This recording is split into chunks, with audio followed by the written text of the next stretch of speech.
Fatima ga mu sayyada umma a laddafa mana. Fatima ga mu sayyada umma a laddafa mana.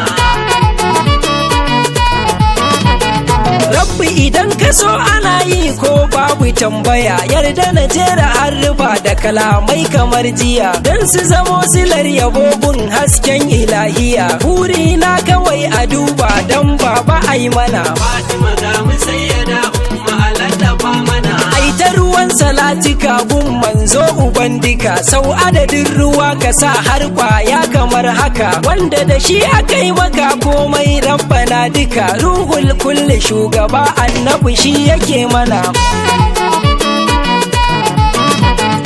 Allah sa sahabihi ƴaƴayensa sadika, shewin nan mu rabbana san su nake kamar haka. Shak Tijjani shugaba, Shak Barhama ma haka, baba na gari sanni dai shewi da kai ake mana. Fatima ga mu sayyada umma a laddafa mana. Shewu gare ka na taho gani ka ja ni kan rike, sarki zamanin jiya har yau ma da kai ake. Baba a dubi zuciyar kullum san ka dai take, yan wuddadi mun taho shewa a tallafa mana.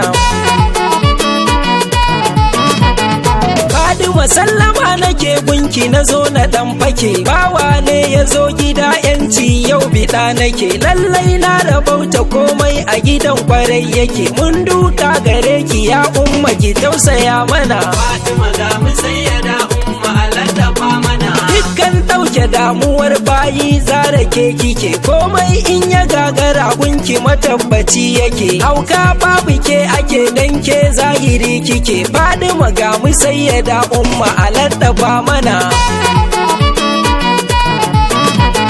Sanni zaton ubangiji Fatima ke nake kira, ke ce rayuwar alam kowa ke yake jira. Ba wani banda ke kwarai gunki a yau muke bara. Fatima ko ina kina nan rahamar kikin mana. Fatima ga mu sayyada umma a laddafa mana. Ke ce rayuwar mu komai a gare mu kin mana. An ce za mu je wuta Fatima na jikin hana. In har za mu so ki to ba mai takura mana, wanda ya ce mu barki ai dole ya ɗauki dangana.